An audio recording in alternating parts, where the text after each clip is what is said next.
नमस्कार. मी डॉक्टर राजीव रेडकर. मी लहान मुलांचा सर्जन म्हणजे पीडियाट्रिक सर्जन. मी आज लहान मुलांच्या कॅन्सर याच्यावरती बोलणार आहे. कॅन्सर हा शब्द उच्चारला की कुठल्याही फॅमिलीला आणि पेशंटला अतिशय भीती वाटते आणि ती एका लहान मुलांमध्ये असली तर मग काही त्याच्यामध्ये जो त्या कुटुंबाला किंवा त्या मुलाला त्रास होतो यास तोड नाही, म्हणजे अगदी अफाट त्रास होतो या मुलांना. आता लहान मुलांमध्ये कॅन्सर होतो का इथपासनं लोकांमध्ये माहिती नसते. लहान मुलांमध्ये जगामध्ये साधारण 4 लाख वार्षिक मुलांना कॅन्सर होऊ शकतो. आता हा कुठल्या प्रकारचा कॅन्सर होतो? लहान मुलांना रक्ताचा कॅन्सर होतो, ज्याला ल्युकेमिया आणि लिम्फोमा असं म्हणतात, किंवा गाठी होतात कॅन्सरच्या. आता किडनीपासनं होणारा कॅन्सर जो असतो त्याला विल्म्स ट्यूमर असं म्हणतात. लिव्हरपासनं होणारा असतो त्याला हेपॅटोब्लास्टोमा असं म्हणतात.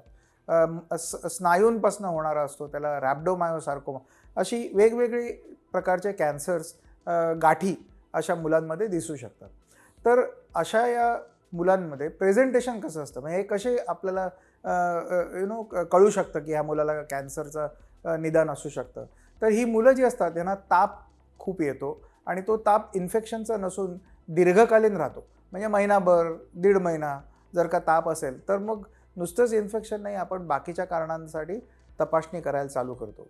त्यानंतर ही मुलं जर का खायला कमी लागली किंवा वजन वाढत नसलं किंवा मलूल पडली, म्हणजे ॲक्टिव्हिटीज कमी झाल्या, तर अशा स्वरूपाच्या ज्या मुलांचा आपल्या क्लिनिकमध्ये आली तर आम्ही तपासणी करतो.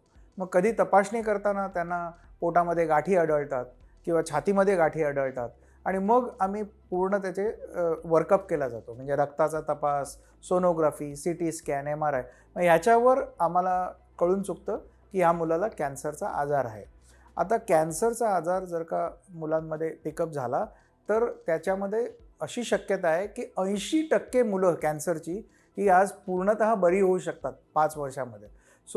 काही काळापूर्वी असा आपला एक्सपिरियन्स होता की लहान मुलांचे कॅन्सर म्हणजे त्याच्याकरता ट्रीटमेंट उपलब्ध नाही आणि 90 ते 95% मुलं गमावायची.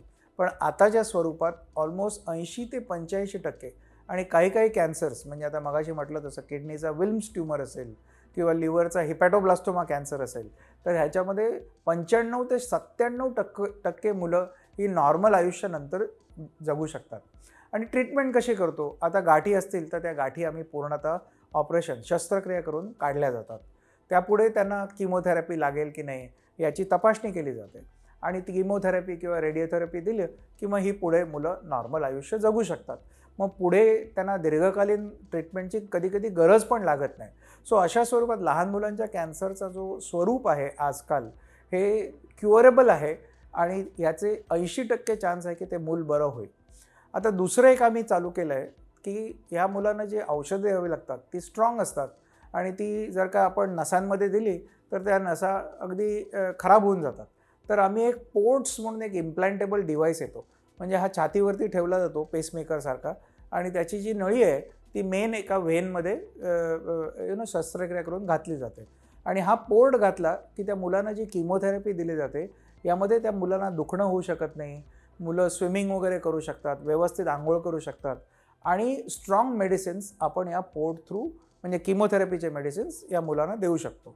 ही आजकाल एक आधुनिक पद्धती आहे, ही आमच्याकडे इथे लुल्यावत उपलब्ध आहे आणि अशा स्वरूपाची लहान मुलांची कैक कॅन्सर आम्ही लीलावतीमध्ये ट्रीटमेंट केलेली आहेत. एक 9 महिन्याचं मूल होतं ज्याला 3 कॅन्सर्स होते आणि त्याचे 3ही कॅन्सर्स आम्ही काढून आता ते मूल व्यवस्थित स्वरूपाचं जीवन जगतं आहे शाळेमध्ये. अशा स्वरूपाने लहान मुलांच्या काही पेशंट्समध्ये सुद्धा कॅन्सरचं संभव असतो. आम्ही त्याचं निदान करून पक्कं करतो आणि कैक मुलांमध्ये कॅन्सर हा क्युअरेबल असतो. ही आमची एक्सपिरियन्स आहे. धन्यवाद.